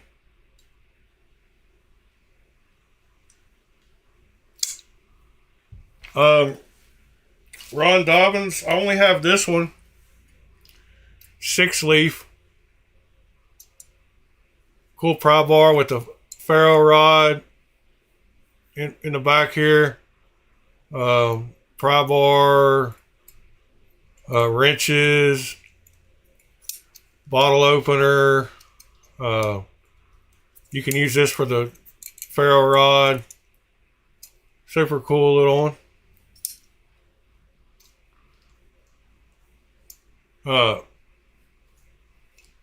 Yeah, there's a saying.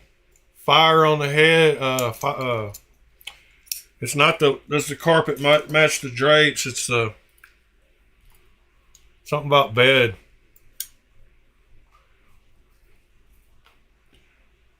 Oh, that prop bar. I don't know. Let's go find out. I'll show you where I got it. I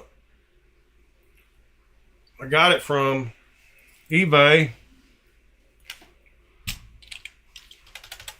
Yeah, this mouse sucks.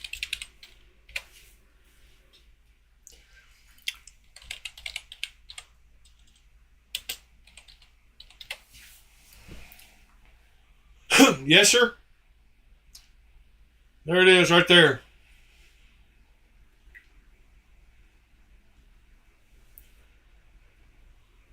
SLE002. I got mine on auction for like $17, $18. I just couldn't pay that much for it. The guy that sells them is this 6-leaf 2 guy. It's or 6SL. And let's see if he has any auctions going. Ending soonest. He's got this lock keyring pin, the butt plug, the glass breaker, the there's that knife, ultimatum. Then he looks like he's got these ruler pry bars, bottle opener. Let's see what else he's got. Some of these ending soon. Oh yeah, there you go.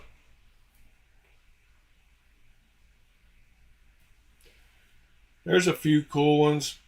I don't feel like these are the auctions though. Like if I click on this, is this an auction?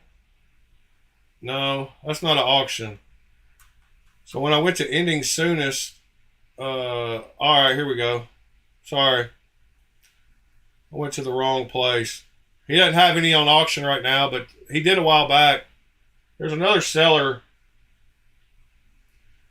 that could possibly have them. Let's see. I don't see that other seller. Oh, actually, this one's on some kind of number. Oh, yeah, 6 Leaf Store.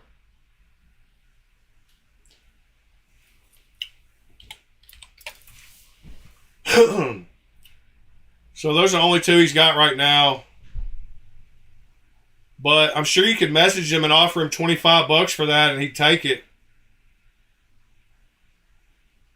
All right. Going back.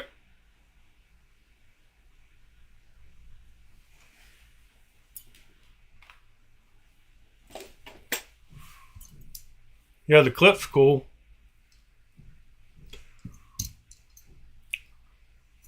It's got a detent ball. It's got double detent balls. You can see the holes right here to hold this closed. And you can see the ball right there, spring. So that's what holds that closed, those two detent balls. So it clicks into place. Then it's got two little set screws on the side here that you can adjust for the pressure of how much it holds the ferro rod in.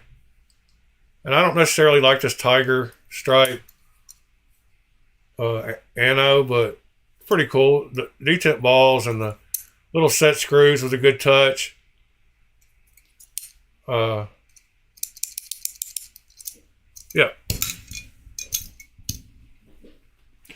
Well, this frack was brand new. Nobody wants this for $40.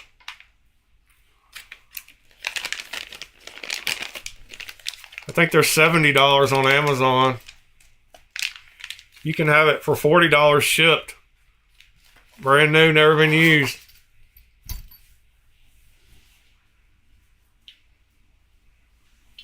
Oh, you ordered that Gen X? Oh, you got it for half off? Awesome, man.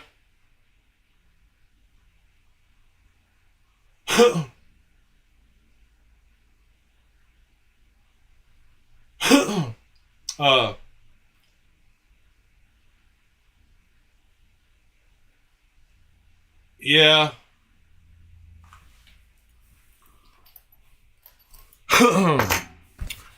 Yeah. You know.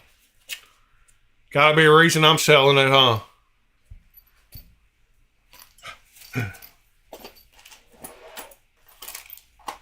Oh, something else I wanted to talk about was, does anybody... Oh, I wanted to show these. Somebody else talking about, it might have been Fuchs. Those little adapters that go from the cool microphone swing arms to a camera mount. So here's the little pack of those that I got. So you screw that onto a microphone stand or a microphone, nice weighted arms, or I got all kinds of arms. and then it lets you put a camera on this side. It's real convenient because the ones they make for cameras are usually a lot heavier, and they're not compatible with the threading. But you can buy those. Yeah, email me, Josh. And then what about these scalpel knives? I've got one hanging behind me at all times that I anodized. A lot of guys that work in overland and outland, like skinning animals, when hunters, those guys that go with them, the guides and stuff that have to skin the animals when they kill a moose or whatever, they use these replaceable blade knives with the scalpel type blades a lot. I've got this one I anodized in that blurple kind of color, blue and purple. But do y'all have any of these replaceable blade scalpel knives? Yeah, hit me up, Josh. This is another pack of those blades, but I've also got the Olatans knife that has the 3 different blade shapes that you can swap out. I got in a kick where I wanted to try these out, but this always stays right behind me, and I know it's always razor sharp.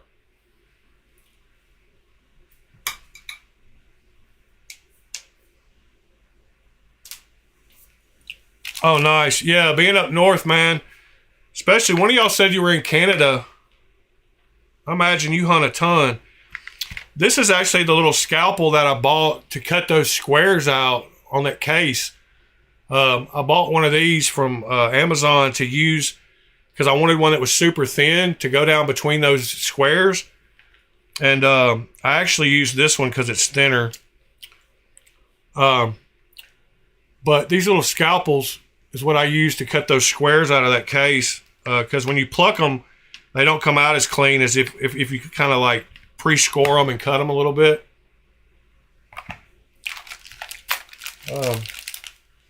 Yeah, that was something else I wanted to ask y'all.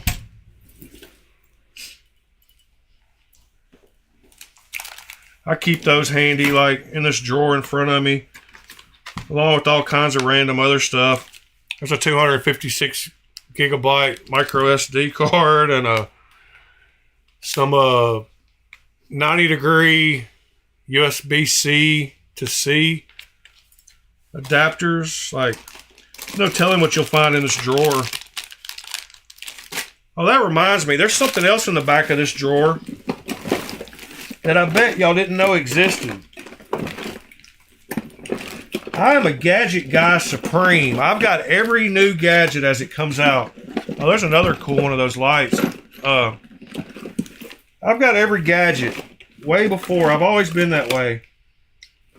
I started on computers in 1984 on Commodore 64s. I ran a BBS back then and got in trouble with the TBI back when I was 12. But I've always been that guy. I ran my own computer business for 20 years. To give y'all a little background. And I'm always that guy in my family that people ask for help with all that stuff. So I've just prided myself on being the guy that has all the gadgets before anybody else even knows about them. And there was one that I found one day. I needed something to solve a problem, and I was like, well, I wonder if they actually make something that will solve that problem. And of course, this drawer is so full of crap that I cannot find this thing I'm looking for. Oh my God, I'm digging. I know y'all can hear that.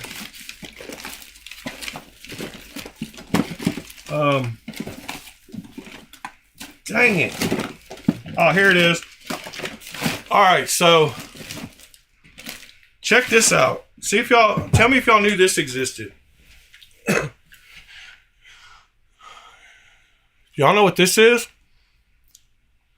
I'm not going to flip it over yet. I know y'all know it's a cassette tape. We got that part covered. But I had a stereo in my garage that I wanted to use. It was an old, one of those little mini hi-fi systems. And it was a Sony, and it was a nice one. But it didn't have any kind of auxiliary input.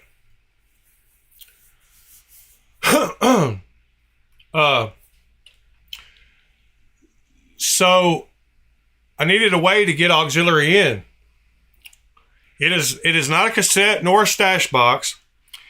It is a rechargeable Bluetooth cassette adapter. It has got a Bluetooth charging plug on the side. It's got an on-off switch. And that's it. And you can put this in anything that takes a cassette and hook your phone up to it and play your music through it. So it's got the little digital tape head. Same way as those things you used to plug in the Discmans with the cord. But this one has a Bluetooth receiver and transmitter in it. And you just cut it on. Charge it up. It'll last for like over an hour. And you can play any kind of music over Bluetooth. So that is a pretty cool little geeky accessory. Because, Nick, not everything has aux in. That's what I just said. I had a mini hi-fi system in my garage that did not have any kind of auxiliary in.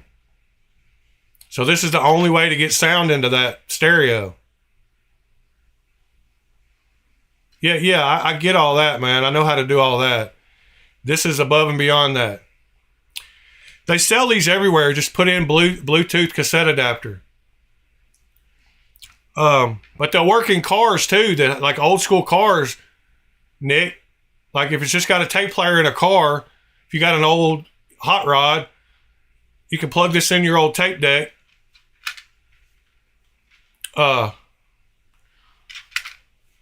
And you can play Bluetooth through it. So cars don't have, yeah, you can sell them anywhere. I mean, you can find them anywhere.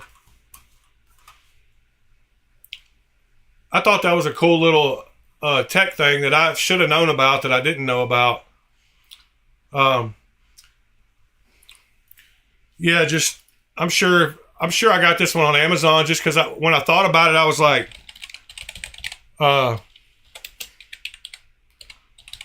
I was just so excited when they actually did have one. That I just bought the first one I saw. I don't think I paid $30 for it. I think I paid $20 for it. Or I might have even found it on AliExpress. I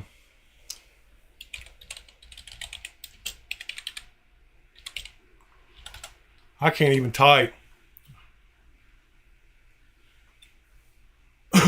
Yeah, there's ones for $20. This one adds hands-free calling. So it's got a microphone that comes out of the end of it. So you can put this in your old hot rod car and have a hands-free phone. You can use the cassette ones and run a cable out and use like that's a two-piece solution, but I thought this, there's one right there. That's basically the one I got. In fact, it doesn't say Bluetooth, but it's got the same exact markings on it.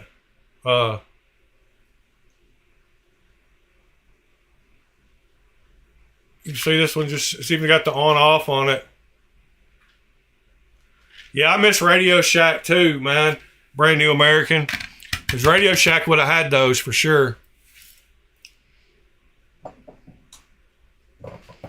Still got to sharpen that knife. Still got to figure out what I'm going to carry today. I guess I'm going to default back to my shaman.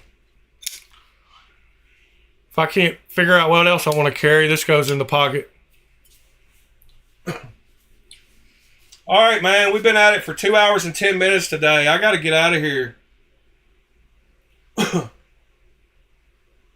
Appreciate y'all being here. Talking everything from knives to Bluetooth cassette adapters to redheads. We pretty much covered it all today. Go out and buy you a Miguron knife. They're great knives. If you need to start with the $50 one, start with the $50 one, see how you like it. And then move on to the $100 one. I used to live at Radio Shack, boy. I appreciate y'all being here. Hit that thumbs up for me. Go support all your other live knife YouTubers. Go check out. I just read something in chat about Sever 7's live stream. Go watch his. Knives Are Life, Bob Sir, Gaming Sandals, Ron Dobbins, Sever 7, Brand New American, Nick, Fuchs. Appreciate all y'all. Can't wait. Jim Cox, appreciate you being here.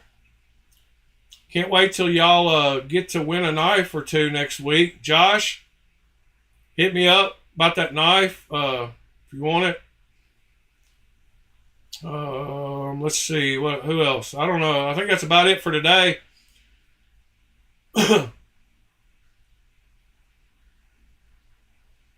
Yeah, Sever 7, he started my channel. I watched one of his videos yesterday, actually. He's doing his thing, so we're all kind of getting in there. I'm hoping to hit 1,000 soon. That'll be good, too. We'll get to do another giveaway. All right, y'all have a good one.